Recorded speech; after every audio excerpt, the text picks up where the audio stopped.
Snow melted into filthy water beneath the neon sign of a 24-hour coffee shop. Thea Vandermeulen poured coffee for men with nowhere to go at 3 in the morning, entirely unaware that for 4 years someone had been signing her name to papers she had never seen. When the black car pulled up outside, the man who stepped out hadn't come to collect money. He'd come to show her who she was on paper. And on paper, the coffee girl had been a criminal for 1,460 days. This isn't a Cinderella story. It's an audit. Stick around to find out how the ultimate collateral became the most ruthless creditor. If this story kept you here to the very last line, drop a like. It tells us we're telling the kind of story you came for. Share this with someone who loves a heroine who never begs. And subscribe, because the underworld never sleeps, and next week's story is even more ruthless. It was 3:10 in the morning in January, and Thea Vandermeulen had been on her feet for 11 nights in a row. In the pocket of her apron were $43 in loose tips, most of them quarters, heavy and cold as pebbles. Beside them was a bill 12 days overdue, folded into quarters, its edges worn soft because she had opened it and folded it again too many times. And there was a phone holding one unanswered message from 3 days ago. She knew what the message said. She had read it 17 times, and still hadn't found a reply that wasn't a lie. The diner began to empty in a way Thea had never seen in 4 years of working the graveyard shift. No one said anything. No one asked for the check. They simply stood up. The container truck driver who had sat at the corner table for 3 years. The man who always ordered black coffee with 2 sugars and always left exactly $1, abandoned half a cup that was still warm, and walked out without looking at her. The 2 nurses who had just finished the night shift at Beth Israel gathered their coats into their arms and stepped out into the snow before they had time to put them on. Mr. Halloran, who had paid her wages for 4 years and had never once paid them on time, went into the kitchen, and the swinging door closed behind him. He didn't come back out. Thea stood behind the counter, still holding the coffee pot, listening to melted snow water run through the drain pipe outside the porch. She had seen enough things in this diner to understand one very simple truth. When everyone knows something and no one says it aloud, the person who doesn't know is the one who is about to pay. The black Maybach parked in front of the diner and left its engine running. Its low vibration traveled faintly through the glass, a deep, expensive, patient sound. Behind it, a Range Rover pulled forward and stopped across the entrance to the parking lot. Its headlights swept over the windows, illuminating the trails of sleet water crawling down the glass, and then went dark. The doors opened. The man entered the diner without hurry. He brushed the snow from the shoulder of his coat with a careless flick of his hand, as though snow were something that had forgotten its manners. He was tall, dressed in a charcoal 3-piece suit, without a tie, the collar buttoned at his throat. He didn't look around the diner. Ordinary people looked around when they entered an unfamiliar place. This man didn't, because he had known what was inside before he opened the door. He sat on a counter stool, the 4th one from the left, and placed both hands on the stainless steel surface. On the ring finger of his left hand was a silver band whose engraving had nearly worn away. Thea looked at that ring and thought, with no reason at all, that it was the only thing on him that looked as though it had ever been loved. He ordered an espresso. She made it. Halloran's espresso machine had had a broken lever since the fall, and she had to hold it down with her palm for 20 seconds, something she had done thousands of times until she no longer felt the heat. She set the cup in front of him. He finished it in 2 swallows, placed it down, and turned it halfway around with the tip of one finger. Only then did he speak his first words. "You make better coffee than most of the people I've driven into bankruptcy." Behind him, a blond man with a buzz cut and fingerless leather gloves stepped to the door and turned the lock. The click was very soft, but in the empty diner it sounded like someone snapping a small bone. The man leaned back against the door, folded his arms, and smiled at Thea. It was a friendly smile. That was the worst thing about it. Then a woman entered, with platinum hair cut into a bob, steel-framed glasses, and a gray wool coat without a single snowflake clinging to it. She didn't look at Thea. She looked at the counter, judged it, and then placed a leather briefcase on top of it. Thea thought of the $43 in her apron pocket. She thought of the back door beyond the kitchen, the one Halloran locked at 9 o'clock every night, and kept the key to inside a locked drawer, because he was afraid someone might steal a bag of coffee. She thought about running for exactly 1.5 seconds, then put the thought away the way she put away a bill she didn't have enough money to pay. Running was an expense. She couldn't afford it. She wiped her hands on her apron twice, slowly, until they stopped trembling. Then she raised her eyes to the 3 people standing in her diner at 3:10 in the morning and asked in the same voice she had used for the past 4 years. "Would you like anything else?" The platinum-haired woman lifted her head. For the first time, she looked directly at Thea, and there was something in that gaze that Thea wouldn't find the right name for until much later, when it was already too late. It wasn't contempt, it was satisfaction. Then the woman released the locks on the leather briefcase, and the clicks rang through the empty diner twice, steady and measured, like a clock that had just begun counting down. 3 weeks. Thea heard that length of time, and something inside her chest closed very softly, like a refrigerator door. The trust fund her mother had left behind wasn't large. It was everything that remained of Renata Vandermolen after the hospital had taken its share, $42,000, and a document with the words for Wilder written on the beneficiary line. It wasn't enough to do anything except pay the facility in Brookline each month and allow Thea to sleep for 3 hours instead of 2. The accident years ago had stolen his ability to walk, confining him to a wheelchair and requiring constant physical rehabilitation at Brookline. But it hadn't touched his brilliant, analytical mind, the one thing he and Thea shared. And now it was empty, had been empty for 3 weeks, while she still stood here pouring coffee and believing she was managing to hold everything together. She hadn't checked.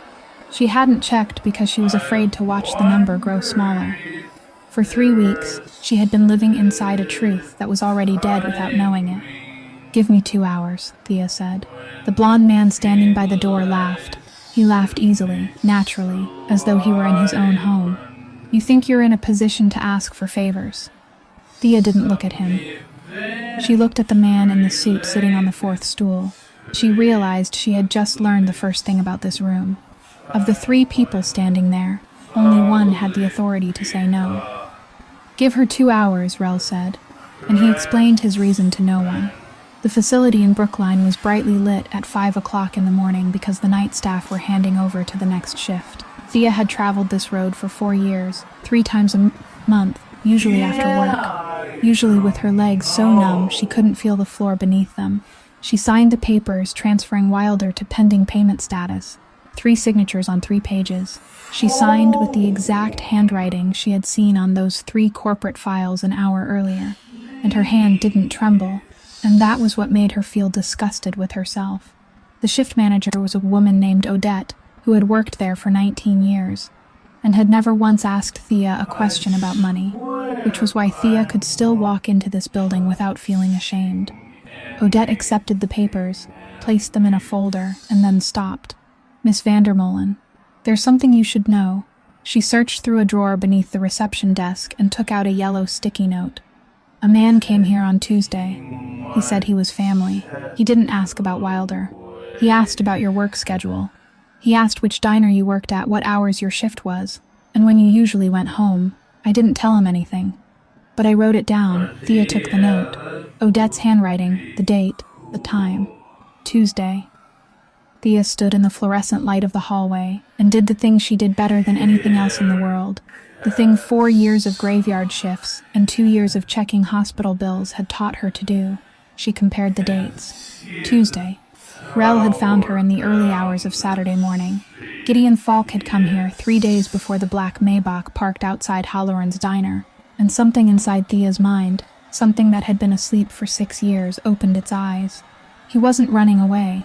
People who ran went far away, and they didn't come back to ask about someone else's work schedule. He wasn't hiding from his debts. He was positioning her.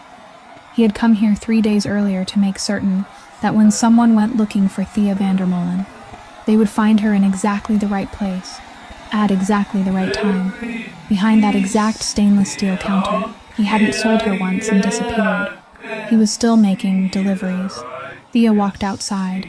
She stood beneath the falling snow for 10 minutes without her coat, holding the yellow sticky note in one hand, while snow slipped down inside her collar, melted, and ran along her spine, and she felt none of it.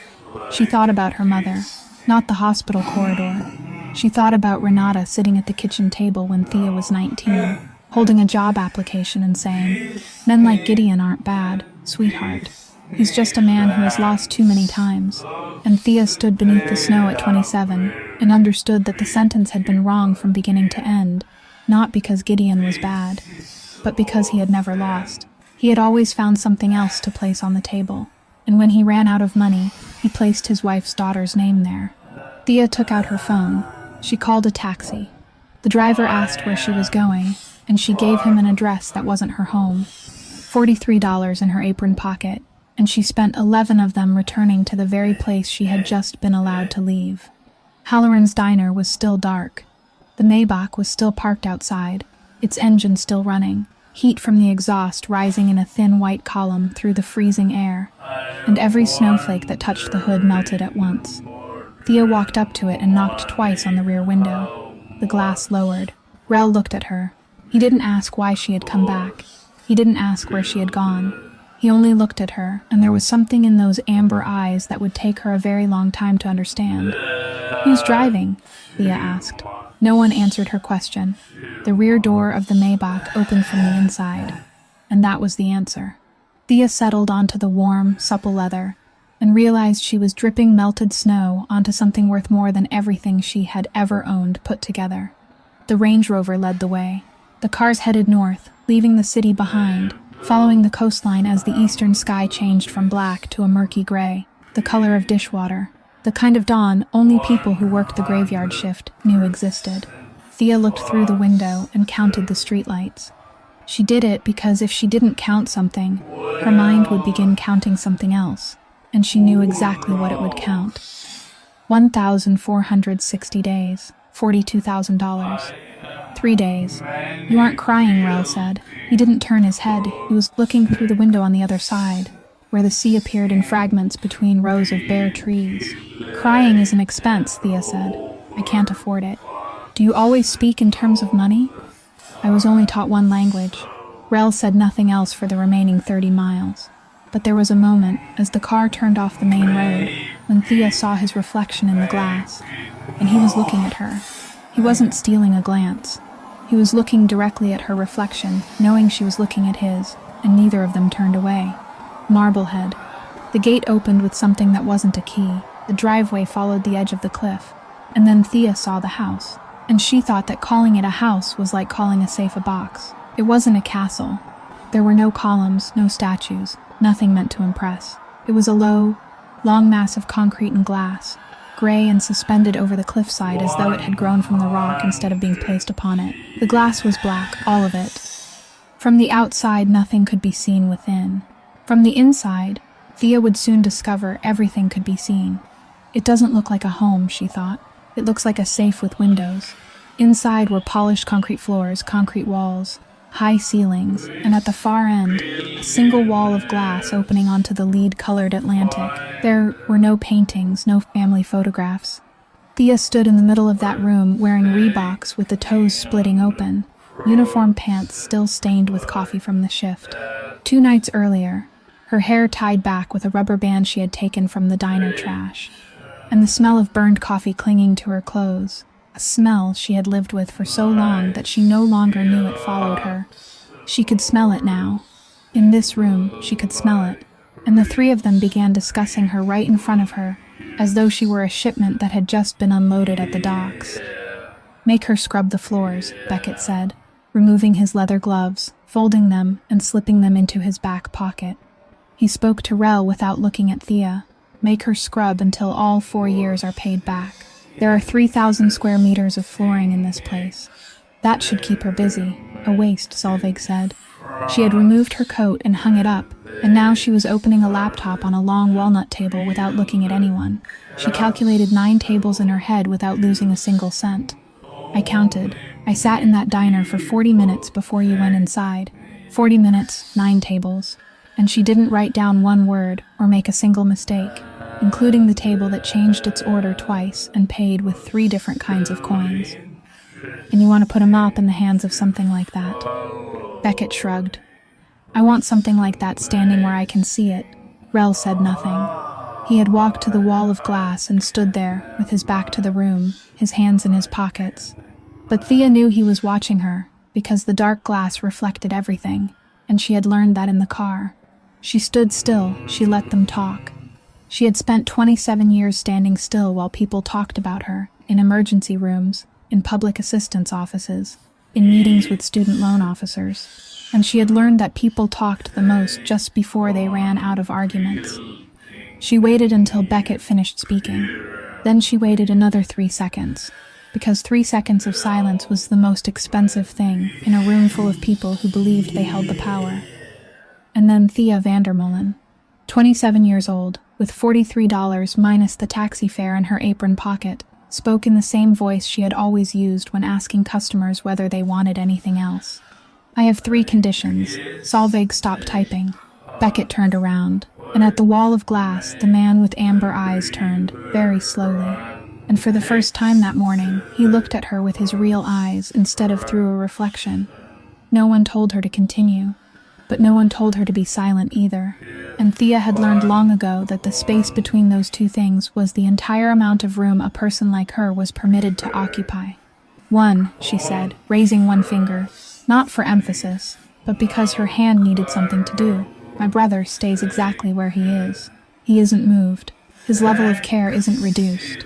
The bills are paid on time every month without being a single day late, even during the months when I disappoint you. And this is the most important part, so listen carefully. He is never mentioned, not once, not in conversation, not in a threat, not in some casual remark over dinner. You don't ask how he is. You don't use his name to make me behave. He isn't your leverage." She stopped, and her voice, which had remained as flat as the stainless steel counter all morning, shifted slightly on the final sentence, only slightly, like a plate resting too close to the edge of a table. "He is the reason." Beckett raised an eyebrow. Solveig didn't look up. Rel said nothing. 2, a second finger. "I don't sleep with anyone in this building. Not because I'm pure. I'm not pure, I'm only poor. But because if I do, everything I accomplish afterward will be explained by that, and I've spent 27 years ending up with nothing. I don't intend to lose the reason people believe me too." 3, a third finger, and she held it there. "I get to see every document bearing my name. Not only those 3 files, every document. Every contract, every filing, every signature, everything with the 4 words Thea Vandermeulen written on it anywhere in this country. Including the documents you haven't found yet, especially the documents you haven't found yet." The room fell silent. Outside, waves struck the foot of the cliff with a low, steady sound, each one exactly 7 seconds apart. Then Beckett stepped forward. He didn't move quickly, and that was the worst part, because people only walked slowly when they had traveled the same distance many times before. He stopped in front of her, close enough that Thea had to tilt her head back. He took the leather glove from his back pocket and pulled it onto his right hand, 1 finger at a time, slowly. And Thea understood that it wasn't for her. It was a ritual he performed for himself. Then he raised his hand, took hold of her chin, and lifted her face. The leather was cold. His fingers tightened just enough for her to know they could tighten much harder. Thea didn't blink. She didn't pull away. She didn't raise her hands. She left them hanging at her sides and looked directly into the pale blue eyes, 8 inches from her own. And she spoke in the flat voice she had used to recite menus to thousands of drunken customers. "Squeeze harder." Beckett's fingers stopped. "I watched my mother lie on a hospital corridor floor for 6 hours because no one would sign a piece of paper. 6 hours, do you understand? I counted every one of them. I knelt on that floor and begged every person who walked past. She died there, on the floor, 36 feet from an empty bed, because that bed belonged to a piece of paper no one was willing to sign." She didn't lower her voice. She didn't raise it. "After that, your hand is only a hand." Beckett held her for another 2 seconds. Then he released her. He stepped back, and he wasn't smiling. Of everything Thea had seen of this man over the past 3 hours, that was the first thing that frightened her, because she understood that the smile was something he wore, and now he had taken it off in front of her. Rel left the glass wall. He walked toward her, stopped 3 steps away, and answered each condition in turn, in the voice of someone reading official minutes. 1, agreed. Beginning this morning, the Brookline facility's bills will be paid automatically 12 months in advance. I won't ask his name. and you won't hear anyone in this house mention him. 2 agreed. And if anyone in this building forgets that, you tell me, and that person will no longer be in this building. 3 agreed. He paused. Now for my condition. There is only one. He looked at her, and those amber eyes didn't narrow, didn't darken, didn't do any of the things people's eyes usually did when they threaten one another. They simply looked. You don't lie to me. Not even once. Then you'll understand why no one lies to me twice. At the far end of the room, Solveig closed the leather-bound notebook. The sound of the cover falling shut was very soft, very clean, an expensive sound.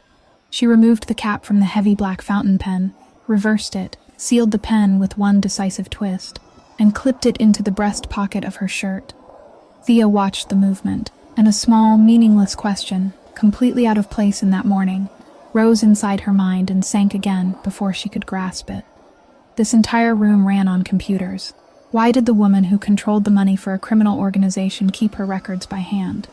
They gave her a room on the second floor, in the East Wing, and Thea lay on that bed for 18 hours without sleeping for a single minute. Not because she was afraid, because the bed was too soft.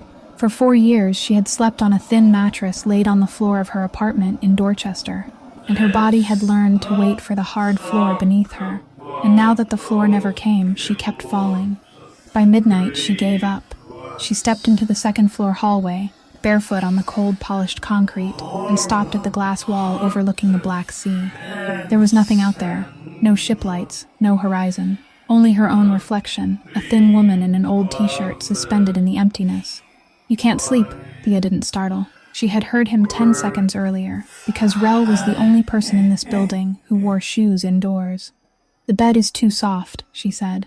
He stopped a few steps away from her and looked out at the Black Sea too, and for a long while neither of them spoke. Then he said the thing he had waited 18 hours to say. I didn't buy you to collect a debt, Miss Vandermeulen. Thea didn't turn around. She watched his reflection in the glass. You think I need $42,000 from a trust fund.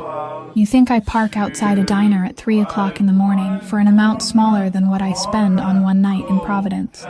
He paused. For the past 4 years, someone inside my house has been very carefully writing your name on paper. Not someone from outside. An outsider couldn't have done it. An outsider wouldn't know which of my companies needed a clean name, how long that name needed to stay clean, or when it had to be replaced. This required someone who knows my machinery from the inside, who knows when it breathes in and when it breathes out. Only then did Thea turn around. I have 140 people working for me, Rel said. I know the names of their wives and children. I know who owes whom.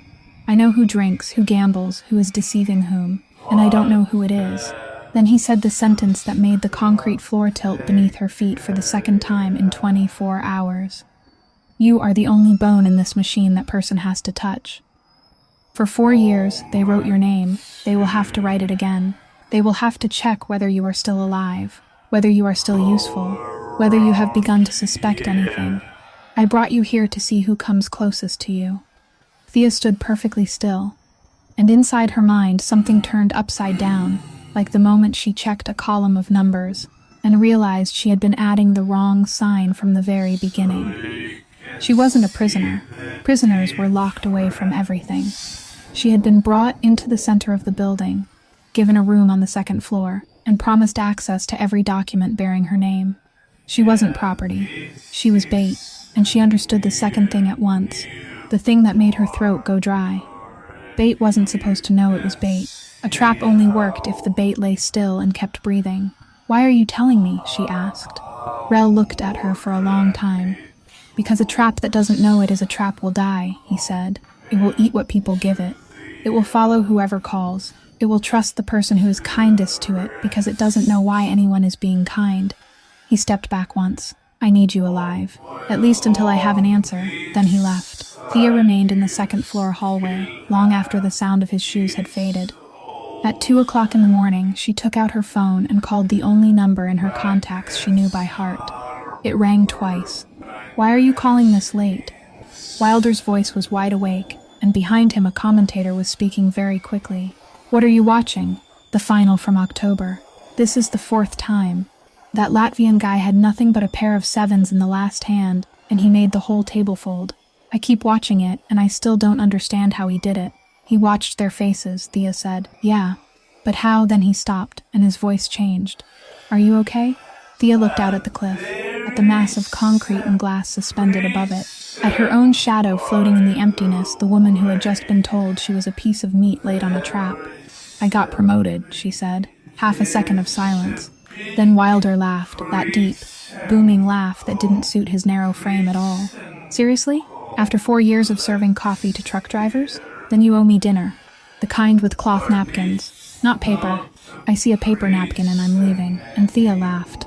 The sound escaped before she could stop it. Brief, hoarse, completely real. For the first time in 11 days. All right, she said. Cloth napkins, you promise, I promise. She ended the call. Then she sat down on the concrete floor with her back against the glass wall. And she remained there in the dark for 2 hours, without turning on a light, her hand still wrapped tightly around the phone, whose screen had gone dark long ago. 6 weeks passed in the way time always passes when people stop counting days and begin counting tasks. March arrived, and the ice along the cliff began to thaw, great slabs sliding into the sea at night, with sounds that made it seem as though someone were unloading cargo on the floor below. Thea wasn't assigned to scrub floors. Thea was given a chair in the accounting room in the basement, a windowless room with concrete walls, 6 monitors, and the kind of pale white fluorescent light she recognized immediately because it was exactly like the light in the corridors of Beth Israel Hospital. She had thought she would hate that room. She didn't. During those 6 weeks, she spent more time there than she did in the bedroom, with the bed that was too soft. Her job was to digitize the records of the legitimate businesses. The things used to wash everything clean, a chain of laundromats in Chelsea, 3 restaurants, and a container rental company.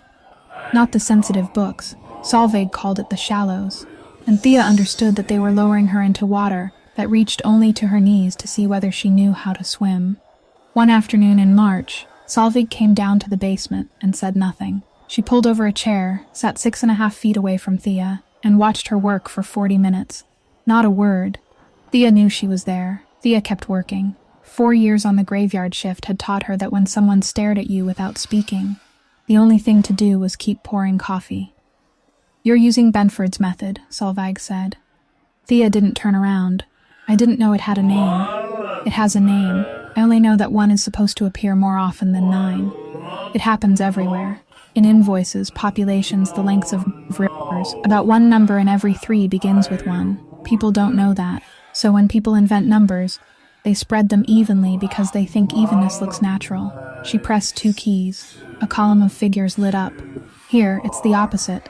This laundromat chain reports revenues beginning with 7, 8, and 9 twice as often as revenues beginning with 1.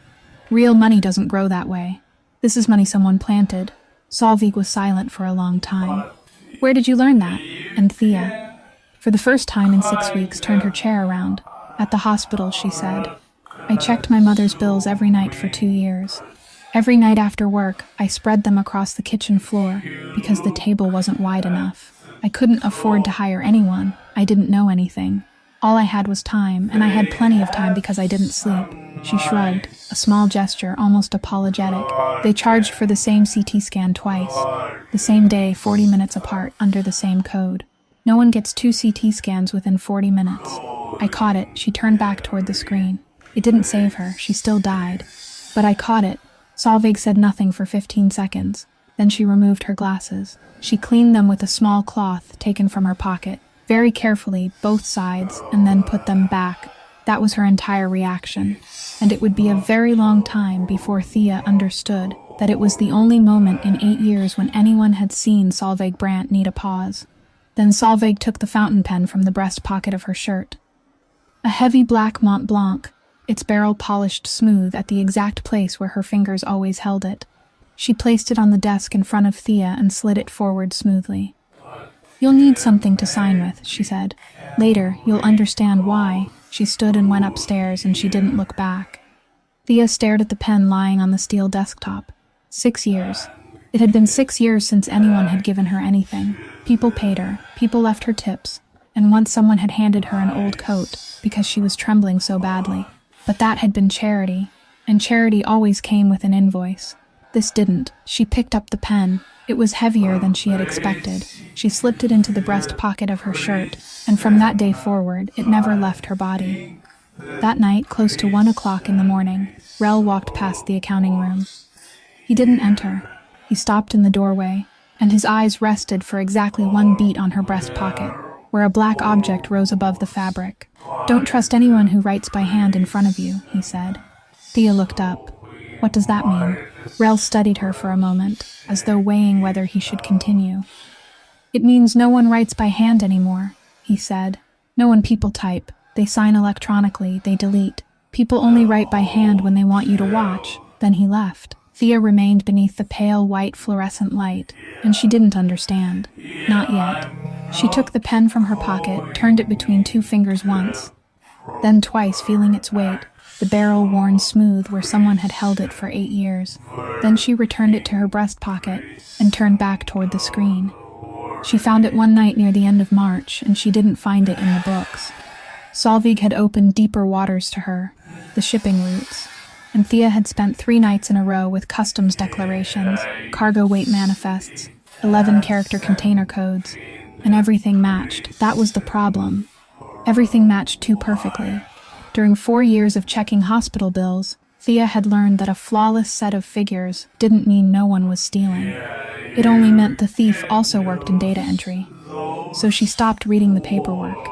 She closed her eyes, leaned back in her chair inside the windowless basement room, and did the thing she did better than anyone else in that building. She remembered the diner. The next morning, she waited for Rel in the accounting room. He came down at 10 o'clock carrying a cup of espresso she hadn't made, and she didn't waste time. "I'm not reading your books," she said. "Your books are clean. Whoever wrote them is better than I am." Rel said nothing. "I'm reading your drivers." She turned the monitor toward him. There was no spreadsheet on it. Only 3 names, 4 years. Halloran's Diner sits across from the Boston Port Gate, exactly 130 feet from the barrier. There isn't another place open at 3 o'clock in the morning within a 2-mile radius. That means that over 4 years, every man who drove a container truck through that gate sat at my counter at least once. I know every face. I know what they drink. I know how long they stay. She pressed a key. "And this is what I know that isn't written on any piece of paper you have. Men carrying real heavy cargo drink 2 cups and leave. Always. They stand, they drink, they pay, they go. Because they have a schedule. Because their truck weighs 20 tons. And every minute they sit there is another minute someone at the other end is waiting to unload them. And that person will call their boss." She stopped. "Men carrying empty cargo sit for 4 hours. Rel set down his espresso. They come in at 11 o'clock at night, order coffee, order another cup, order pie, eat the whole pie, and then tell me their life stories. They tell me about their ex-wives. They tell me about the children they aren't allowed to see. They show me photographs from their wallets. They sit there until 4 o'clock in the morning.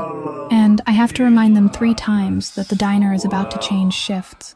Her voice remained flat, but something inside it had changed. "You know why. Because no one is waiting for them at the other end. No one calls to hurry them along. No one is standing at the dock. Their truck is empty. They know it is empty, and they have the whole night to kill." She pointed at the 3 names on the screen. "These 3 men run the New Bedford route. I know all 3 of their faces. They sat for 4 hours every night for 2 years. She pressed the final key, and 3 numbers appeared beside the 3 names. On paper, their trucks weigh 20 tons. Silence. Rel stared at the screen for a long time. Then he did something Thea hadn't expected. He didn't step behind her. He didn't plant both hands on the back of her chair and trap her there the way men did when they wanted her to remember where she stood. He pulled a chair from the next desk, turned it around, and sat facing her, on equal ground, their knees nearly touching. And Thea realized, with a chill along her spine, that she had no prepared response for this. She had already built an answer for a hand gripping her chin. She had nothing for a chair drawn up across from her. "How much?" he asked. $95,000 a week, Thea said. "And if the federal authorities open one of those containers, the company whose name is attached to it will be dead within 48 hours. She paused. "The company named on it is Coastline Bonded Storage." They both knew whose name appeared on the director line. Rel didn't move. "You report to Solveig," he said. "She told me last week that you were digging into the New Bedford route. Why didn't you report this to her?" "Because she teaches me," Thea said. You own my file. Those are two different relationships. Starting today, you report to me. Is that a raise or a longer sentence? He stood. He picked up his espresso, and at the doorway he stopped. You'll decide that for yourself, he said. Then he turned back, and those amber eyes touched the breast pocket of her shirt for exactly half a second, exactly where a black object rose above the fabric. Do you remember what I told you about people who write by hand? Thea placed her hand on the keyboard. She didn't touch her pocket. She had learned that much. Yes, she said. Good, Rel said. The door closed. The call came at 11:40 at night, and Thea recognized the Brookline number before the screen had fully lit. She had saved it under the name Call Immediately. The caller was a young Thea didn't know, her voice sleepy and completely harmless. And she said one very short sentence. This month's bill had been declined. Then she immediately continued, explaining that it was only a system error at the bank, that they were changing their software, that more than a dozen accounts had been affected, that it would be resolved within 2 business days, that there was nothing to worry about. Please don't worry. Thea said thank you. She said thank you in a normal voice. She ended the call, and she stood in the stainless steel kitchen, a kitchen as large as the entire first floor of her old apartment, and realized she hadn't heard a single word after the 4th one. System error. 2 business days. Nothing to worry about. She hadn't heard those words. She had heard only declined. She had heard that word when she was 19, in the student loan office. She had heard it when she was 20, at the insurance counter, when someone explained that her mother's diagnosis qualified as a pre-existing condition. So unfortunately, she had heard it at 3 o'clock on an August afternoon, when she stood in a corridor at Beth Israel Hospital, holding a piece of paper, while a man in a white coat told her that the request for a bed transfer had been declined. And 4 hours later, there was no one left to transfer. 27 years, and that word had only ever meant one thing. It meant, we have reviewed your file, and we have decided that you are not enough. Thea struck the edge of the metal counter with her hand, once. The back of her left hand, directly over the old white scar where the skin had been thin since she was 19. She heard the impact, felt it travel all the way to her elbow, and felt no pain. That was what frightened her. She sat down on the floor with her back against the refrigerator, and she remained there. Beckett found her at 4 o'clock in the morning. He entered the kitchen to get water, barefoot, wearing a t-shirt, without his gloves, and stopped in the doorway. He looked at her sitting on the floor. He looked at her hand. He didn't ask a single question. That was what Thea would remember forever about that night, that the man who had once gripped her chin and lifted her face walked in and didn't ask her anything. He reached into the cabinet, took down the first aid kit, then sat on the concrete floor beside her, stretched out his legs, and took hold of her wrist. His hand was bare. His leather gloves lay on the counter, neatly folded and left behind. It isn't broken, he said after 10 seconds. You hit too weakly. Someone who means to break her hand strikes here. He tapped lightly on another place along the back of her hand. You struck the scar. You aimed for the part that was already damaged. People do that without realizing it. He opened the antiseptic. He worked quickly and cleanly, with the precise efficiency of someone who had wrapped wounds in darkness, inside moving cars, in places without lights. You know something, Coffee? He didn't look up. Back in January, I thought you were the cheapest thing Rel had ever bought. I told him those exact words in the car on the way back from that diner. I told him he had driven 40 miles through the snow to buy a coffee waitress who had nothing to her name except $43 in loose change. He cut a length of bandage. Now I think he stole you. Don't be kind to me, Thea said. Her voice was hoarse. I can't afford it. It's free. Nothing is free. She looked at the hand he was wrapping and not at him. I just haven't seen the bill yet. Beckett stopped. He remained that way, a loop of bandage suspended between 2 fingers, and looked at her. He looked for a long time, long enough that Thea finally had to turn toward him. And there was no smile on the blonde man's face, no friendliness worn like a mask, nothing at all except something she couldn't read. You sound like my sister did, he said. Thea lifted her head. You have a sister? But Beckett had already secured the final loop of bandage with one neat knot. He stood. He closed the first aid kit, returned it to the cabinet, picked up the leather gloves from the counter, and walked out of the kitchen without another word. Thea remained alone on the concrete floor. She looked at her hand wrapped in white beneath the kitchen lights, and inside her mind, the part that had spent 4 years comparing bills, catching errors, and finding the thing that didn't fit. That part awakened and repeated the sentence he had just spoken, and this time it heard what she had missed the first time. He hadn't said, "You sound like my sister." He'd said, "You sound like my sister did." April brought rain, the relentless rain of the New England coast, and Dorian Vaux agreed to sit down. He called it a misunderstanding in the paperwork. Rel read the message, set his phone on the walnut table, and said that when a man called $95,000 a week, a misunderstanding in the paperwork, he was hoping to be forgiven by pretending to be stupid. Solveig stood beside the window with a tablet in her hand. "I'll send you the reconciliation before 11 o'clock, she said. "You aren't coming?" Beckett asked. Solveig didn't look up. "I don't go anywhere with an electrical outlet." No one said anything. Beckett laughed. Thea placed the sentence inside the small drawer in her mind where she had stored the pen nib that had paused for half a second, and the sentence spoken in the past tense, and she didn't know why. The cold storage warehouse stood at the edge of the New Bedford docks, an abandoned concrete carcass left behind from a time when people could still earn a living fishing there. Rain hammered the metal roof like someone pouring gravel from the sky. Inside, it was dark, with a high ceiling, and the smell was the first thing that struck Thea, the odor of fish that had died 20 years earlier, mingled with ammonia from a refrigeration system that no longer ran. On the way inside, Thea had spoken in the flattest voice she possessed. "You want me to be the accountant at an execution. I want you to be the accountant at a negotiation," Rel said. He didn't look at her. He was fastening the button at his collar. "The rest is up to Vaux. Then leave me at home. You're the evidence." "I don't leave evidence at home." Vaux arrived on time, and he was heavier than Thea had imagined, with a red face and a peppermint he kept chewing between his front teeth. He sat on a folding steel chair on the far side of the metal table, with 6 of his men spread out behind him, and smiled at Rel like 2 old friends meeting at the funeral of a third. Rel didn't introduce Thea. He only said, "Proceed," and Thea opened the cardboard folder. From March of last year, she read, and her voice trembled on the first sentence, truly trembled, and she heard it and hated it. Through February of this year, 3 container trucks operating on the New Bedford route declared an average cargo weight of 20 tons per trip. She drew a breath. The second sentence came out flat. The fuel records for those same 3 trucks show consumption consistent with loads under 6 tons. The discrepancy didn't happen once. It didn't happen 10 times.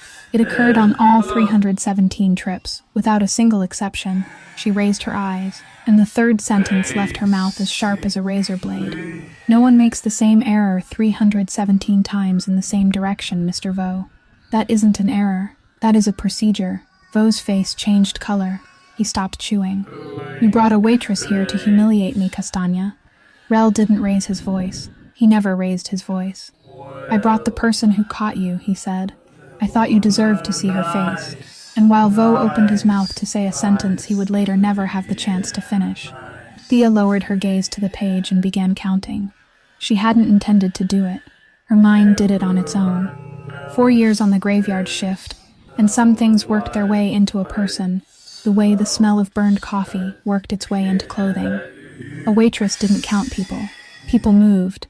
People stood up, people went to the restroom and came back, and then you counted them twice. A waitress counted chairs. Chairs didn't lie. There were 9 folding steel chairs inside that warehouse. 7 were occupied or had someone standing beside them.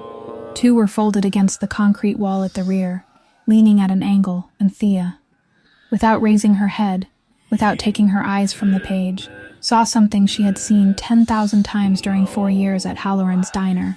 The thing that told her someone had just left a table, before it could be cleared. The seats of those 2 chairs still bore the impressions of bodies. The layer of dust had been wiped away by something with weight. And inside, at the folding joints, rainwater was dripping into 2 small puddles, spreading across the concrete floor. Rainwater from someone's coat, from someone who had just risen from those chairs. "Not long ago, 9 chairs," Thea said. She spoke very softly, in the exact volume she had always used to ask customers whether they wanted anything else, and she still didn't look away from the page. 7 people. 2 are still warm. Beside her, Rel understood immediately. Thea felt his weight shift. She felt Beckett standing 3 steps behind her, stop breathing, but she didn't wait for anyone to tell her what to do. She had lived for 27 years, without anyone ever telling her the right thing at the right time. Thea released the file and dropped to the wet concrete floor. Half a second later, the first gunshot tore through the warehouse. The sound came before everything else. Inside a high-ceilinged concrete box, gunfire wasn't an explosion. It was a blow to both sides of the head, rebounding from the ceiling, the walls, the floor, folding over itself until Thea could no longer tell how many shots there had been. Concrete burst into white dust that drifted across her line of sight. A folding steel chair toppled and skidded over the wet floor with a long, scraping squeal, a sound completely out of place. Someone shouted 2 words in Portuguese, repeating them, each time at a higher pitch. The metal table tipped sideways, and Dorian Vaux went down with it, and Thea heard his voice split in 2 as he screamed from beneath the table. "It wasn't me, Castagna. It wasn't me." 3 times, 4 times, in the voice of a man who knew that if he didn't say those words quickly enough, he would never say them at all. Then Beckett fell. Thea saw him stagger 2 steps and collapse behind a steel column, and she heard his body strike the concrete. Then she heard him laugh. He lay there with one hand clamped around his thigh, laughing, a brief, choking, delighted sound, as though someone had just told a filthy joke in a tavern. Thea would remember that laughter longer than the gunfire. The gunfire only meant someone wanted to kill her. That laughter meant this man had been in places like this so many times that his body no longer knew how to be afraid, and Thea understood that this was what happened to a human being. When people left him in the dark for too long, she crawled. She didn't think. She didn't decide. She simply crawled, elbows and knees against the wet concrete, nearly 40 feet, with nothing inside her mind except a list. She had survived by lists for 27 years. Reach him. She pulled up his shirt. She looked. Then she stopped looking because looking wouldn't help, and she began to work. His belt. She yanked it free from his trousers in one hard pull, the entire length of it, thick and heavy leather. Around his thigh, high above the wound, higher still, close to the groin. Through the buckle. Pull as tight as possible. It wasn't enough. It was never enough with bare hands. And she knew that from a first aid instruction sheet posted in Halloran's kitchen, a sheet she had read for 4 years whenever she waited beside the espresso machine. She needed leverage, something rigid enough to twist. Thea reached into the breast pocket of her shirt. The pen was there. It had always been there for 6 weeks now, ever since that March afternoon in the fluorescent lit room, when a woman had pushed it across a steel desk and told her that one day she would understand why. She pulled it out. She snapped the Mont Blanc in half with both hands. It broke cleanly at the barrel joint with a dry crack, and the ink cartridge ruptured, spraying black ink across her wrist. She wedged half the pen beneath the belt and began twisting. 1 turn, 2. The leather fibers squealed. 3 turns. Beckett stopped laughing. 4 turns, and she felt it. The moment when everything beneath her hands changed its nature and the flow stopped. Black ink spread across both her hands, running into the spaces between her fingers, mixing with something else until she couldn't tell one from the other. 60, Thea said aloud. Loosen. Another 60. She counted out loud because it was the only way she knew to keep her mind from running away. And while she counted, she looked up, and she saw him. Nearly 50 feet away, a man emerged from the shadows beside the row of freezer rooms, walking normally, without hurry, moving behind Rel. Rel didn't see him. Rel was occupied with what lay in front of him, one hand raised. Doing what he did, his entire body turned in the opposite direction. Thea didn't have a gun. She had refused one, though that wouldn't happen until another night. She had no time. Both her hands were holding the belt, and if she let go, Beckett wouldn't have another night at all. She had nothing. She had 4 years on the graveyard shift. She watched the way the man walked. She watched the slight dip of his left shoulder, the way he lowered his head when he moved. And something inside her mind, the drawer that had stored 1,460 nights behind a stainless steel counter, opened and handed her a name. Table 4, Tuesdays and Thursdays. Black coffee, 2 sugars, no cream, and always exactly 75 cents left behind because he said he didn't like carrying loose change in his pocket. Thea screamed. Gideon. The name flew across the warehouse, cutting through every other sound because it wasn't a scream. It was a familiar voice. It was the voice that had called his name twice a week for 3 years, to ask whether he wanted anything else. He stopped. Half a second. His head turned toward her, and for that half second there was no anger on his face, no fear. only the absolute confusion of a man who had just heard his diner call his name in this place. Half a second was enough. Rel turned around. Then came silence. It arrived as suddenly as though someone had pulled the plug. Only the rain remained, hammering against the metal roof, and Vaux's breathing beneath the table. And inside that silence, Thea Vandermolen was still sitting on the wet concrete floor, both hands twisting a belt around a man's thigh. And she was still counting, perfectly evenly, not one beat faster, not one beat slower. 60. Loosen, both her hands were black with ink. Dorian Vaux's was still alive. He crawled out from beneath the overturned metal table with both hands raised before anyone had time to tell him, and his face was bloodless, the white of a man whose blood had fled and hadn't yet returned. The peppermint was gone. He sat heavily on the wet concrete floor amid the fragments of white dust, and began confessing at once, without anyone asking him twice, without anyone asking him even once. "Someone paid 3 of my men," he said. The words came too quickly, tripping over one another. 10 times. 10 times, Castagna. Do you understand me? 10 times what I pay them in a month to do one job in one afternoon. I don't know who it was. I swear on my mother's grave. They didn't meet anyone. They used an intermediary, cash, envelopes left inside the car, no messages, no phone numbers, nothing. Rel stood perfectly still. He didn't lower his hands, didn't raise them, didn't move at all. But they weren't told to kill you. Vaux seized upon the sentence the way a drowning man seized the final rope. "Listen to me. This is the important part. The instructions were clear. They were written down so the intermediary could read them back. Don't touch Castagna."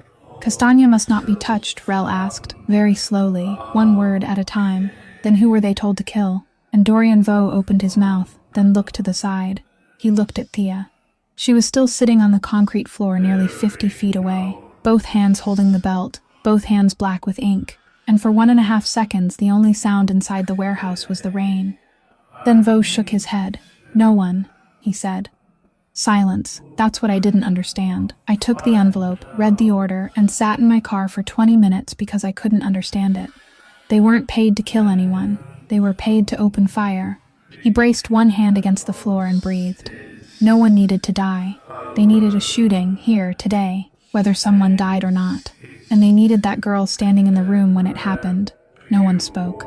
The rain struck the metal roof, steady and indifferent. Thea remained seated. She heard the sentence, and inside her mind it meant nothing at all. It was only a collection of words, and she sat there waiting for them to assemble themselves into something. Rel understood half a second before she did. She knew it was half a second because she saw his shoulders lower. A movement so small it was the first thing in 4 months that made her think this man also had a body. "They didn't want you dead," Rel said. He was no longer looking at Vaux. He was looking at her. "They wanted you present," and now the words came together. "A murder at a Massachusetts port, with your name in the scene report, not as a suspect. You don't need to be a suspect. You only need to have been there. All it takes is one line in a state police report saying that Thea Vandermolen, director of Coastline Bonded Storage, was inside the room. He took one step toward her. 3 money laundering companies in your name, operating for 4 years. Add one fatal shooting that happened while you were standing there. Do you understand what that becomes?" Thea didn't answer. "It becomes something you will never remove. No lawyer could remove it. You would never leave the United States. You would never leave this state." He stopped. "You would never leave my house." Thea looked down at her hands. Black ink covered them from fingertips to wrists, already beginning to dry along the edges. And in the gray warehouse light, they looked as though they belonged to someone else. She thought about 6 weeks. She thought about the fluorescent lit room, the 6 monitors, the nights she had sat there and found the New Bedford breach, and carried it to Rel, like a cat bringing home a mouse. And she had been proud of it, truly proud. And she understood that she was the one who had brought herself into this warehouse. She had found Vaux. She had forced Vaux to sit down. She had created this room with her own ink-blackened hands. That person hadn't needed to abduct her. They had only needed to wait until she became good enough. "They're reinforcing the cage," Thea said. The drive back was 40 miles, and no one spoke a single word. Beckett lay across the rear seat of the Range Rover, with his leg braced, occasionally muttering a very quiet curse whenever the vehicle struck a pothole. Rel sat in front and didn't turn around even once. Thea sat alone in the rear of the Maybach, and she didn't look through the window, didn't count streetlights, didn't do anything at all. She only stared at her hands, resting palms upward on her lap. The ink had dried completely. It was black, and it cracked into thin lines whenever she bent her fingers, cracking like the earth in a place where rain hadn't fallen for a very long time. It was 4 o'clock in the morning, and the ink still hadn't come off. Thea had stood beneath hot water for 40 minutes. She had used soap. She had scrubbed with a nail brush until her skin turned red, and the ink was still there, faded to a gray-blue stain between her fingers and around her nails, the color of something that had gone beneath the skin instead of resting on top of it. She went out onto the balcony because there wasn't enough air inside the room. Below her, the Black Sea struck the foot of the cliff at intervals of exactly 7 seconds, and she stood leaning against the concrete railing, with her hands turned upward, studying them beneath the moonlight. She heard him 10 seconds before he arrived. Rel said nothing. He didn't ask whether she was all right. He didn't say a word about how she had saved Beckett, or how she had shouted a name and changed the direction of an entire afternoon. He simply stepped forward, placed a handgun on the concrete railing in front of her, and pushed it toward her with 2 fingers. It was the exact gesture Solveig had used when she pushed the pen across the steel desk, and Thea recognized it immediately, and something very cold traveled down the back of her neck. "Take it," Rel said. "It's light. You'll learn in 1 afternoon. Next time, you won't have to remember anyone's name." Thea looked at the gun for a long time. It lay there, black, smaller than she had imagined, perfectly still against the concrete. Then she extended 1 finger and pushed it back toward him. Only 1 finger. "No, what are you going to do?" He wasn't angry. His voice was only tired. "Shout the name of the whole city. You were lucky once, Thea. Next time, that man will be someone you've never served, and you'll stand there with your mouth open and nothing inside your head. I'm going to remember." She turned toward him. And for the first time in 4 months, she looked directly into the man's eyes without calculating anything, without measuring how much she was allowed to say, without weighing how much each sentence might subtract from the invisible debt she carried. She simply looked. "He used the name March at the diner," she said. "He drank black coffee with 2 sugars and no cream. He sat at table 4 on Tuesdays and Thursdays for 3 years. He always left exactly 75 cents because he didn't like carrying loose change in his pocket. He said it tore the fabric. He had a dog named Bishop. He named him that because he liked chess, but he was terrible at it. He told me he had never beaten anyone except his 7-year-old nephew, and he thought the boy had let him win." Her voice didn't tremble. That was what made it difficult to hear. "For 3 years he sat at that table, and I knew all of those things. I didn't want to know. I only stood there and poured coffee, and people kept talking. They kept leaving pieces of themselves on my counter, and I had nowhere to throw those pieces away. So I kept every one of them." She looked down at the gun. "Today I used one of those pieces. I took his name out of the drawer and threw it at him. And I used 3 years of his coffee to do what you do with this. Then take this," Rel said. "It's cleaner." "No." She pushed it another half-inch toward him. "If I take this, next time I won't need to know anyone's name. I won't need to remember what he drinks. Then the time after that. Then one day, I'll look at a man standing 50 feet away, and I won't see a person anymore. I'll only see an expense." She raised her eyes. "If I forget their names, I become you." A wave struck the foot of the cliff. 7 seconds. Then another 7. Rel wasn't angry. He said nothing for a very long time. Then he reached out, picked up the gun, and slipped it inside his coat with a movement he had repeated 10,000 times. He turned toward the Black Sea. "You know," he said, "that is the cruelest thing anyone has ever said to me. And I've been shot twice. Do you want me to apologize?" "No." He stared out for a long time at the place where there were no ship lights, no horizon, nothing at all. "I want you never to change your mind." Then he went inside. Thea remained alone on the balcony, both hands resting on the cold concrete railing, hands with ink buried beneath the skin that would remain there for weeks. And she realized something. For 4 months, she had believed that what she feared was the man who had just walked away, the head of the Castagna group, the man who could take her entire life from her by sending a single email. But he had just stood 1.5 feet away from her in the darkness, alone, and she had said the cruelest thing she knew how to say, and she hadn't been afraid at all. She was afraid of something else. It came from the moment he said, "I want you never to change your mind," and from the way her chest tightened when he said it. And Thea stood there in the sea wind at 4 o'clock in the morning, searching for a name for it, and she couldn't find one. The infirmary was in the basement, 3 doors down from the accounting room, and it had the same pale white fluorescent lighting Thea had learned not to look at directly. Beckett lived. The Castagna family's private doctor, a small man who never gave his name, worked in there for 4 hours, and when he came out, he removed his gloves and said only one thing to Rel. That tourniquet saved his leg. 10 minutes earlier and I could have saved more. 10 minutes later and I would have had to amputate. Who did it? From the bed, through the haze of medication, Beckett answered before anyone else could speak. Coffee, he muttered. Then he fell asleep. Thea remained on the plastic chair beside the door, long after the doctor had gone. Rel stood in the doorway with his hands in his pockets, and neither of them spoke. At last, she asked the question that had been lodged inside her chest since 4 o'clock that morning, the question she knew she had no right to ask. Why didn't you leave me in that warehouse? Rel didn't answer immediately. How far ahead did you know? She continued. You knew Vaux was going to open fire. You brought me because I was evidence, fine. But once the smoke cleared, you could have left me there. The state police would have arrived. They would have found me, and your work would have been done. The cage would have closed, and it wouldn't have cost you a cent.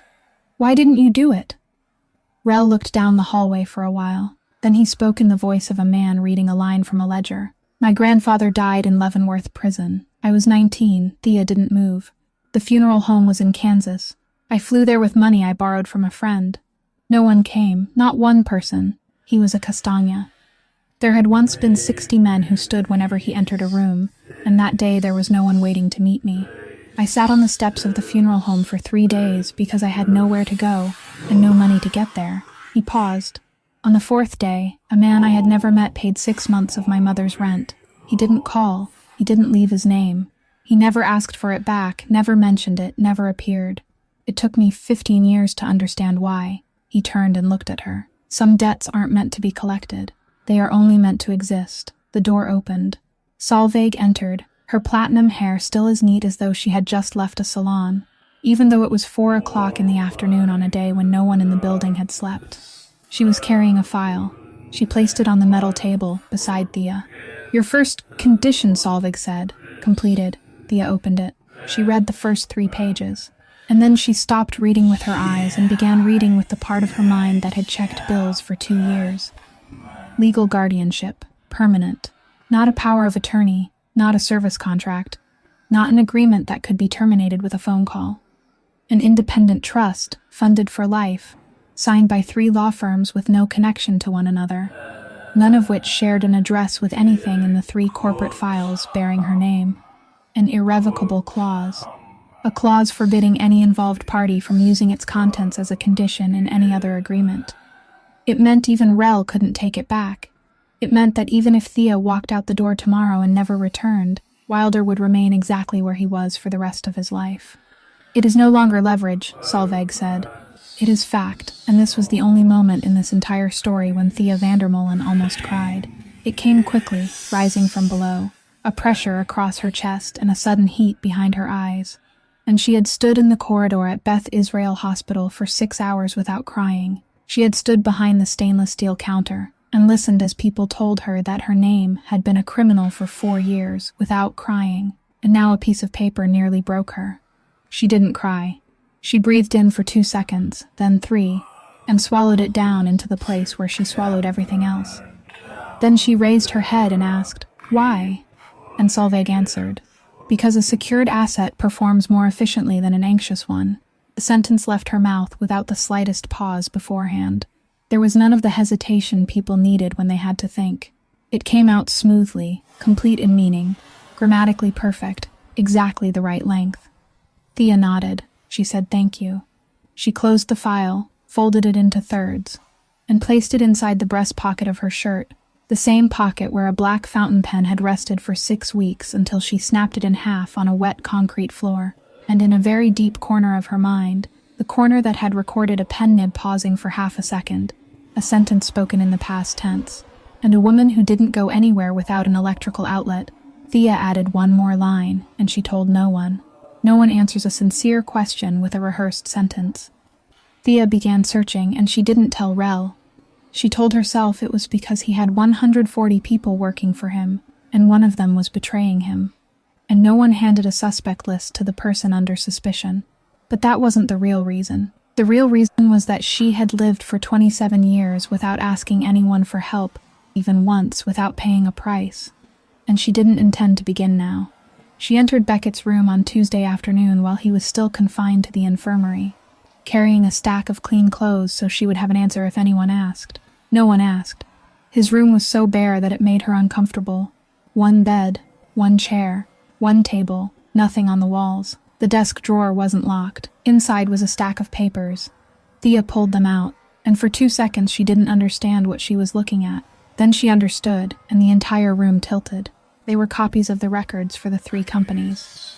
Meridian Freight, Coastline Bonded Storage, Ashgrove Holdings. Her name, her signature. The fishhook and the V, but they were old. The 4 corners were worn. The paper had gone soft where fingers had held it, and the edges had yellowed in the way paper only yellowed after being pulled out and shoved back in hundreds of times. And in the margins, written in pencil, were notes, dates, question marks. One name crossed out, then another name crossed out. She was standing there with the papers in her hands when the tapping of crutches against concrete sounded in the hallway.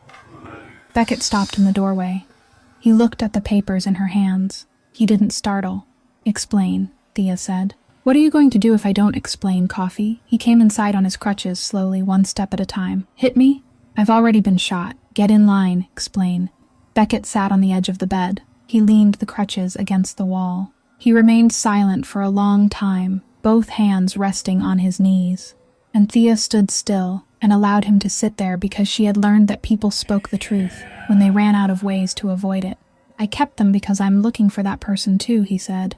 "I have been for 3 years." Thea didn't move. "Before you arrived, I had 6 names. 6 different names in 6 different sets of records over 8 years. You are the 7th, he raised his eyes. And you are the first one still alive." Something very cold traveled down Thea's spine. "Why are you looking?"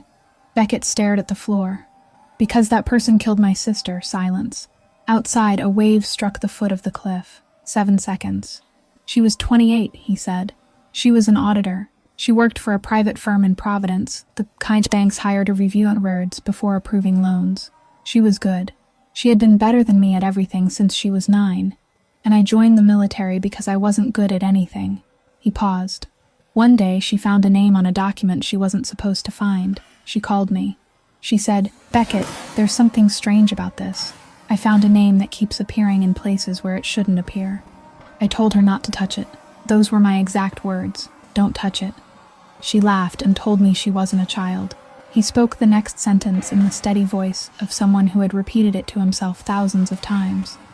9 days later, her car struck the median on Interstate 95 at 2 o'clock in the morning. They said it was a traffic accident. They said she had fallen asleep. I read that report 200 times. She didn't drink. She didn't take medication. She was driving home at 2 o'clock because she had been working. And she had been working because I told her not to touch it, and she thought I was joking." He looked up at Thea. "Do you understand why I hated you at first? That night in January, I stood inside your diner and watched you pour coffee. And I hated you so much that I had to go lock the door just to give myself something to do. Because you were sitting in that chair. You were doing the exact same thing, the thing that killed her. And you didn't even know you were doing it." Thea stood there for a long time. Then she folded the papers carefully along their old creases, returned them to the drawer, and pushed it closed. "Then we searched together," she said. Beckett looked at her. "Do you have any leads?" Thea stood in the doorway. She thought of a pen nib, pausing for half a second above a stainless steel counter. She thought of an answer that had come without any hesitation beforehand. "I have a question that was answered too quickly," she said. That evening, she went to Rel's office, and she didn't waste time.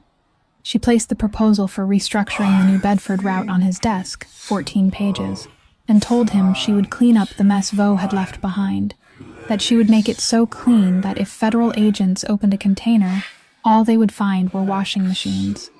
And she wanted 25% of the route's gross profits transferred quarterly into an account in her name. "You're bargaining with the man who owns your file," Rel said. "I'm bargaining with the man who just told me that some debts aren't meant to be collected," Thea said. I'm not an employee. Employees are allowed to quit, I'm not.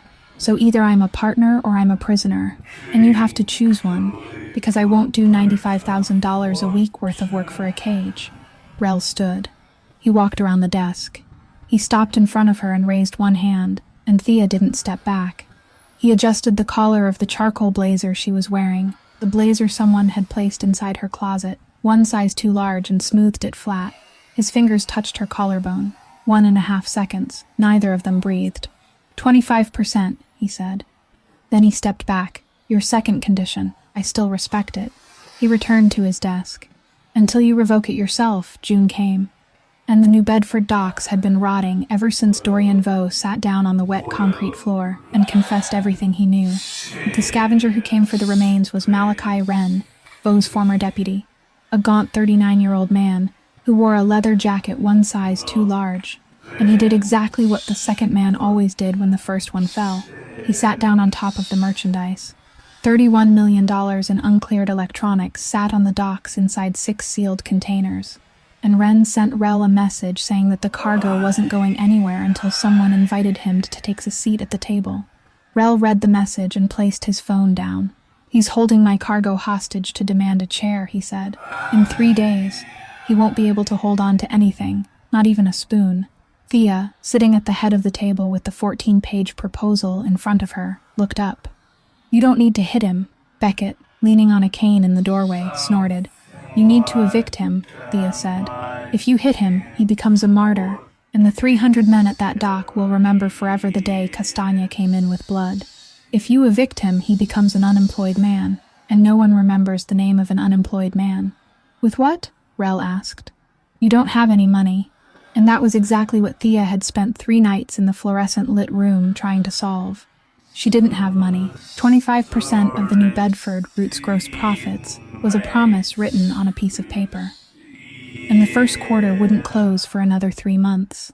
The personal account of Thea Vandermolen held $1,200 and $68,000 in student debt. But she had something else. She had seen it at 2 o'clock in the morning. And when she saw it, she sat perfectly still for 10 minutes, because she couldn't believe it had been lying there for 4 months without anyone picking it up. 8 years, Thea said. For 8 years, that person laundered money through my name. 3 companies, 4 years of uninterrupted transactions through 2 of those 3 companies. And do you know what a good money launderer has to do? They have to make the company look cleaner than a real company. They can't be late with a payment even once because a late payment gets flagged. They have to file taxes on time. They have to pay debts early. They have to be perfect every month for 4 years because one stain exposes the entire machine. She turned the screen around. A corporate credit rating was displayed there. She, Thea said, and she heard herself say she, and let it pass as though it were only a manner of speaking. Or he. That person built me a perfect credit record. Meridian Freight LLC has a stronger credit rating than 2/3 of the transportation companies operating in this state. It has never been late by a single cent. It has 4 years of spotless transaction history. On paper, that company is a model citizen. She raised her eyes. All I have to do is use it. Wren leased the docks from the city, but he had financed the lease with borrowed money, and the loan came from a small community bank in Fall River. The kind of bank with 4 branches and a board of directors composed entirely of retired people. Thea had read their quarterly reports. They were starving for capital. They were holding a debt whose borrower had just lost his patron, and they understood that better than anyone. Meridian Freight LLC called them on a Tuesday morning. Meridian Freight LLC offered to purchase the entire mortgage loan on the docks. The bank examined Meridian Freight's credit record, and they agreed within 11 days. Bought cheaply, bought cleanly, bought legally, notarized, with lawyers for both sides seated across from one another, inside a conference room containing an artificial plant. The weapon the enemy had spent 8 years forging, Thea picked up with her bare hands. Then she did the second thing. She sent transfer orders to 314 workers at the New Bedford docks. Double wages, effective immediately, deposited directly into each person's account, without passing through crew leaders, supervisors, or any hand that had ever stood in between and cut away a piece. She removed the entire middle layer with a single click. Loyalty bought with blood fades, she said. People stop fearing you by the third month. Loyalty bought through a bank transfer lasts forever. Every 2 weeks, it reminds them again, and it reminds them on the exact day they look at their account. Rel watched her for a very long time. He said nothing for nearly a minute, and Thea allowed him to look. "You just used your cage as a key," he said. "No." Thea closed the computer. "Keys are meant to open doors leading outside." "I don't intend to go outside," she stood. "I used it as a hammer." In the doorway, Beckett had stood listening from beginning to end, leaning on his cane. He watched Thea walk past, then looked at Rel. "I still don't understand any of this," he said. "But I'm frightened." "That's good, right?" The New Bedford Dock Operations Office was a 2-story sheet metal box raised on pilings, and the June sea wind slipped through the gaps around the windows throughout the meeting, carrying the smell of salt and diesel fuel. Thea sat at the head of the table. Rel stood to her right with his hands in his pockets, and during the next 22 minutes he didn't say a single word. Beckett stood to her left, leaning on his cane, and he was smiling, wearing the friendly smile Thea now knew was something he put on. Malachi Wren arrived 15 minutes late because he thought it was a strategic move. He sat down, jerked his chin toward Thea, and spoke to Rel. "I don't negotiate with coffee waitresses." "Good," Thea said. He turned to look at her, faintly surprised that the chair could speak. "Because this isn't a negotiation." She pushed the file across the steel table. "This is a foreclosure order." Wren didn't pick it up. He looked at it as though it were a dead animal. "Page 1, Thea said. "The mortgage on berths 4 and 5, with an original principal of $4.2 million, issued to you by Fall River Community Bank in 2022. That loan was transferred in full on the 11th of this month. The current creditor is Meridian Freight, LLC. Page 2. You are 2 payments behind. Did you know you were 2 payments behind? I don't believe you did, because your foreman has been hiding it from you for 3 months. Wren began to pick up the file. Page 4. The lease agreement for the New Bedford container truck fleet. All 29 tractors operating at this dock belong to a leasing company Meridian Freight acquired on Friday. Page 7. The payroll for all 314 dock workers for this pay period and the next has already been paid, at double wages, deposited directly into each worker's account. You didn't authorize it. You weren't asked. She folded her hands on the tabletop. You are standing on my property. You are breathing air I paid for. Your $31 million in merchandise is sitting on my dock, and you don't have a single wheel to move it. This morning, you believed you controlled the New Bedford docks. Today is Wednesday, Mr. Wren. You were finished at 9:11 last Friday morning. No one simply bothered to call and tell you. Wren's face changed color. He threw the file down on the table. I'll burn it all. 6 containers. I'll pour gasoline over them and burn everything. And you can seize the ashes. Burn them, Thea said. She didn't move a single millimeter. The cargo is insured through one of our companies. You burn it, we report the loss, we collect the insurance payment, and that money is clean. It comes from an insurance company headquartered in Hartford, and no one in this world asks where it came from. You have just offered to launder $31 million for us free of charge. She tilted her head. Then the fire investigators will trace the accelerant. They always trace it, Mr. Wren. All they need is one rag, and they will trace it straight to your front door, because in the entire state of Massachusetts, there is only one man who loses everything if that cargo remains intact. You will launder our money for us, and then go to prison as our thank you. Silence. The wind whistled through the gaps around the windows. Wren sat up straighter, then turned toward Rel, and his face carried the expression Thea had seen thousands of times across the stainless steel counter at 4 o'clock in the morning. The expression of a man searching for another man to speak to. "Castagna," he said. "Let's talk man to man. You and me." Rel shrugged. That was everything he did during those 22 minutes. "Don't look at me," he said. "She owns you, not me." Wren remained seated for another 4 seconds. Then he shoved one hand into the pocket of his leather jacket, pulled out a heavy ring of keys, and threw it onto the steel table. It landed with a metallic crash, slid across the surface, and stopped in front of Thea. He stood, shoved his chair backward, and walked toward the door. He didn't look back. The sheet metal door slammed shut, and Thea stood, and her knees gave way. It came without warning, a wall collapsing inside her, her hands losing all feeling as the floor tilted beneath her. And she thought with perfect clarity, "Oh, so I was still afraid." Rel caught her. He said nothing. one hand beneath her elbow, the other against her back, holding her upright as though it were the most ordinary thing in the world. Thea raised her eyes. He was very close. She could smell wool and sea salt and something faint, expensive and nameless. "My second condition," she whispered. "I revoke it." Rel didn't move for the length of one heartbeat. "Are you certain?" "I have never been certain of anything in 27 years, Thea said. "Except numbers." She drew a breath. "And you?" Outside the door, Beckett shouted, his voice carrying across the docks. "I'm coming in there in 30 seconds." By the time they returned to Marblehead, it was nearly midnight, and Thea went into the bathroom to wash her hands, the same thing she did every evening without thinking. She stood beneath the white light with her hands under the faucet, and she looked down. The ink stain was still there. 2 months had passed since that wet concrete floor in New Bedford, and it remained, a faint gray-blue mark in the webbing between the index finger and thumb of her right hand, where she had gripped the broken half of the pen to twist it. It wasn't dark anymore. It was only a shadow beneath the skin, something she could see only when she stood under white light and looked directly at it. Thea stared at it, and her mind, the mind that had spent 4 years reconciling bills on the kitchen floor at 2 o'clock in the morning, the mind that had counted 9 chairs inside a warehouse moments before the shooting began, did what it always did. It took one thing from a drawer and placed it beside another. "Don't trust anyone who writes by hand in front of you."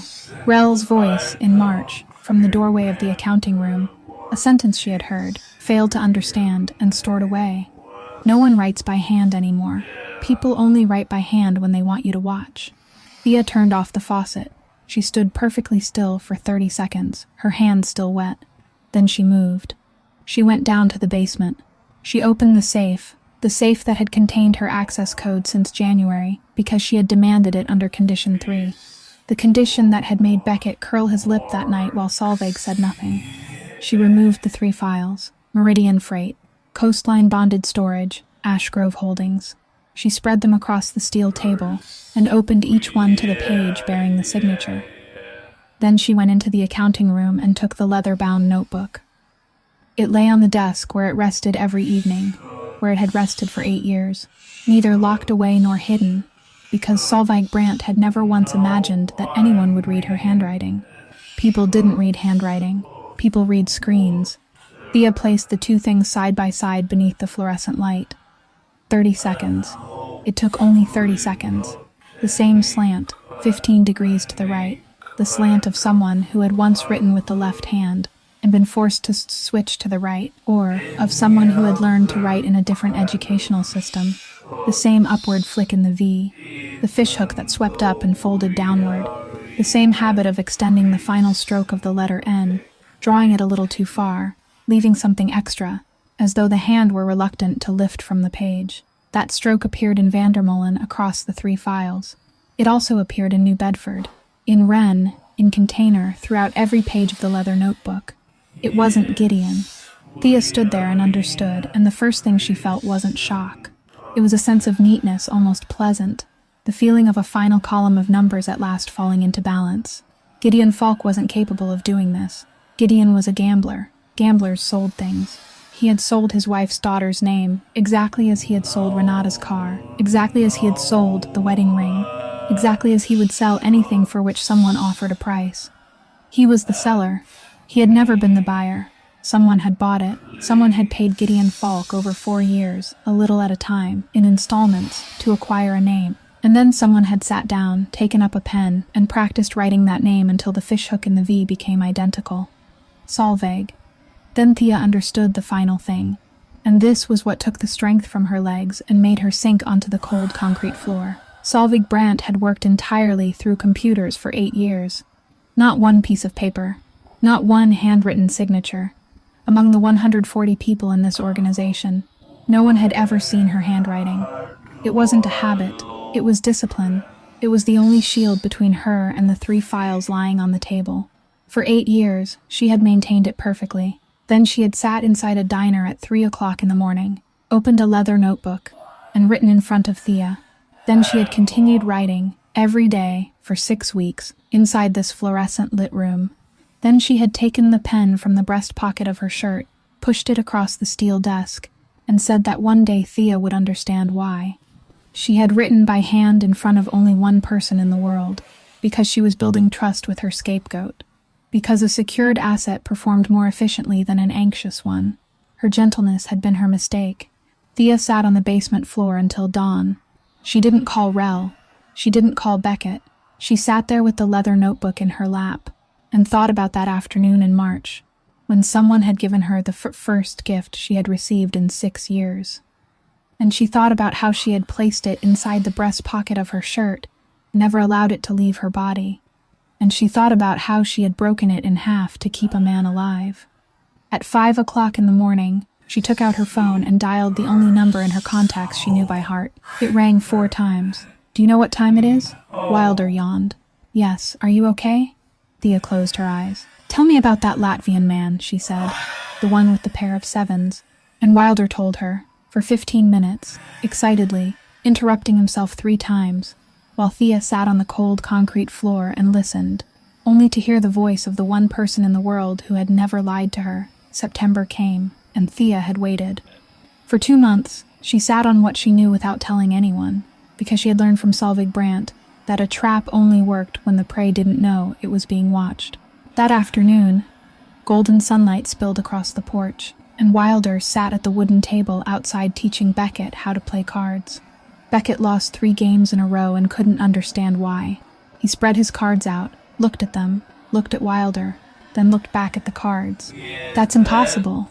I had a better hand than you 3 times in a row." Wilder laughed, that deep, booming laugh that didn't suit his narrow frame at all, gathered the cards, and shuffled them again with slow but precise fingers. "You look at your cards too much. Look at my face. You're telling me to look at your face? What else? Dear God. The 2 of you." Thea stood in the doorway holding a cup of coffee and watched the 2 men in the sunlight. There was no dark shadow anywhere inside that picture. That was what she would keep. Then a guard came around from the side of the house. "There's someone at the gate. He says he's family." Thea didn't put down her coffee. The first sentence left her mouth in the voice that 140 people in this organization had begun obeying since June. "Take Wilder inside." Beckett didn't ask again. He stood, swept the entire deck into his palm, said something about how Wilder owed him a rematch, and took him inside within 6 seconds. The glass door closed. Gideon Falk knelt in the gravel. He was skeletal, his blazer hanging from his shoulders as though it were draped over a hook, and the counterfeit Rolex had slipped halfway down his forearm. He was crying.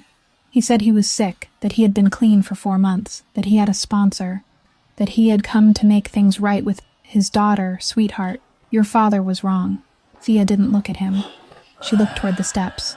Solveig stood there holding her leather briefcase, her platinum hair as neat as though she had just left the salon, her face completely without expression. "You called him here," Thea said.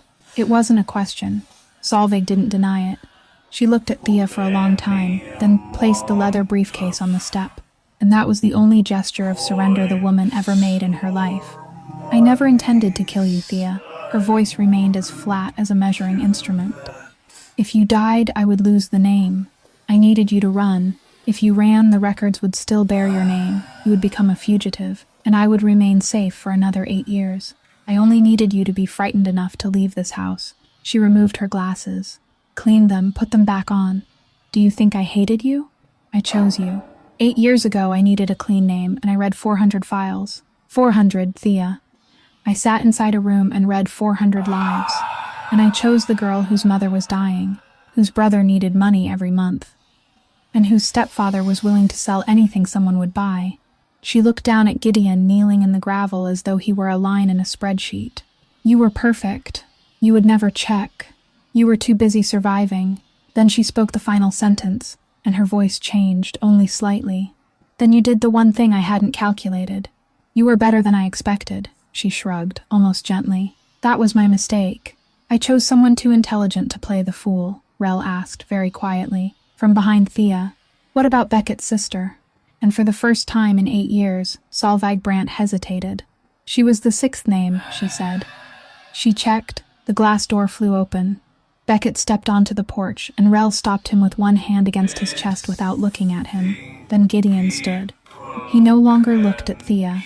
He was no longer crying. He looked at Solveig, and his skeletal face wore the expression of a man who had just heard his name exposed in front of 3 witnesses, and he shoved one hand inside the blazer hanging from his shoulders. "You promised me you could handle this," he said. A gunshot. It was brief and dry, and it didn't echo the way it had inside the warehouse because outdoors, sound traveled away and didn't return. Solveig sat down on the step, slowly, almost politely, exactly the way she always sat in a conference room. Her glasses fell into the gravel. She placed one hand against her stomach, then lifted it and looked at it, faintly surprised, as though she had just discovered a minor error in a spreadsheet she had checked 3 times. Beckett took Gideon down within 2 seconds. No gun was needed. There was only the sound of gravel and one breath forced from a body. Thea stood perfectly still. She didn't lift a finger. She stepped forward and bent down before the woman sitting on the step, the woman who had given her the first gift she had received in 6 years. "Why did you choose a gambler?" Solveig laughed. It was dry, decisive, almost mocking herself. "I calculated everything," she said, "every variable. I only forgot one thing." She looked at Thea, and her eyes had already begun drifting somewhere else. A gambler never stops at the right moment. The ambulance arrived 11 minutes later. Thea stood on the steps and watched both of them being carried away. The woman who had sold her life and the man who had sold her name. And she stood there in the September afternoon sunlight waiting for something to rise inside her. Nothing did. No anger, no pity, no relief, nothing at all. And that, not the gunshot, not the betrayal, not the 400 files, was what frightened Thea Vandermeulen. After the ambulance left, the gravel in the courtyard was raked smooth again, and by sunset no one looking at it could have known that anything had happened there that afternoon. Thea stood at the concrete railing on the balcony, watching the Atlantic turn from lead to copper, and then to a very deep purple. And she remained there for a long time, because she didn't know where she was supposed to go. Rel approached and handed her a cup of espresso. Thea took it. She drank one sip. Then she stood perfectly still for 3 seconds with the coffee in her mouth because she couldn't decide whether to swallow it or spit it out. "Terrible," she said. "I know. No, I'm serious. It's sour and burned at the same time. I don't understand how you managed to do both. It should have been one or the other. I've been practicing for 3 months. Thea turned to look at him. "Why?" Rel looked out at the sea. "Because that night in January you made me a cup," he said. "You made it with a machine that had a broken lever, and you had to hold it down with your hand for 20 seconds. I saw that. Then you placed it in front of me, and I drank it. And afterward I took away 4 years of your life. I wanted us to be even. Then you still owe me about 1,459 more cups. I know." He nodded with complete seriousness. "I intend to repay them 1 cup at a time." Then he placed a sheet of paper on the concrete railing and pushed it toward her with 2 fingers. The gesture Thea had seen 3 times in her life, and each time its meaning had changed. She looked down. Full power of attorney. She read it with the part of her mind that had spent 2 years checking bills on the kitchen floor. And she read it very slowly, twice, each line heavier than the one before it. He would keep the name, she would hold the signature. Every account, every contract, every decision, every seal, every nod among 140 people. On paper, he would remain Castagna. In reality, he would have no authority left at all. "My grandfather died in prison," Rel said. "My father died in a car on Interstate 93 when I was 17. I'm 34 years old, and I've never known a man named Castagna who lived past 40. Not one." I looked. I asked. He tapped one finger against the document. "Outsiders will still fear me. That name will remain useful for a few more years, and during those years no one will dare touch you. But the people inside will come to you. For everything. From the final truck to the final payroll. It is the only way I know to give you everything without killing both of us." Thea read the document once more. Then she reached into her pocket and took out a pen. It wasn't a fountain pen. It was a cheap plastic ballpoint pen, the kind diners bought in boxes of 50, and lost half of within 3 weeks. And she had taken it from a box in the accounting room in July, and she would never hold a Mont Blanc again, for as long as she lived. She drew a diagonal line across the entire document. One stroke from one corner to the other, through the signature, through the seal, through everything. Then she wrote over it in capital letters, pressing so hard that the marks cut into the concrete beneath the paper. "No. 2 signatures. Every diamond. You said I was your partner," she said. "Partners signed together. Thea, for 4 years, someone signed my name on documents without my knowledge. She didn't look at him. She looked at the paper. For 4 years, my name went to work in a room I had never seen, signed contracts, opened accounts, lived a better life than I did, while I stood behind a counter counting quarters. For 4 years, I was a name with no person standing behind it. Only then did she raise her eyes. If someone comes to collect a debt one day, I want them to open the file and see 2 names beside each other. I don't want your power. I can take power for myself, and you know that. I took the entire New Bedford dock with a company our enemy built for me. She pushed the document back toward him. I want you to be there. Rel looked at the document crossed through from corner to corner. He looked at the capital letters pressed deeply into the paper, and he laughed. For the first time in this entire story. It came out of him unexpectedly, breaking slightly in the middle, the laughter of a man who had spent 23 years trying to understand why someone had paid his mother's rent and never asked to be repaid, and who had just realized that some debts weren't meant to be collected. They were only meant to exist, and some debts were meant to carry 2 names. He took the cheap plastic ballpoint pen from her hand. He signed beside her words. Then she kissed him, or he kissed her, and afterward neither of them could remember who had moved first. It was brief. It wasn't theatrical. 2 real people kissing beneath the last fading light on a cliff, with the crossed-out document held between their hands. 4 years earlier, a young woman had stood behind a diner counter at 3 o'clock in the morning, counting $43 in loose change, unaware that her name had been written on papers inside a room she had never seen. Today she stood on a cliff and owned the port those papers had once been used to move cargo through. No one rescued her. No one gave her a crown. She read the files. She found the error. She seized what was owed. The waitress was dead. The creditor had come home. If this story held your attention all the way to the final line, please leave us a like. Share this video with a friend who loves heroines who never beg.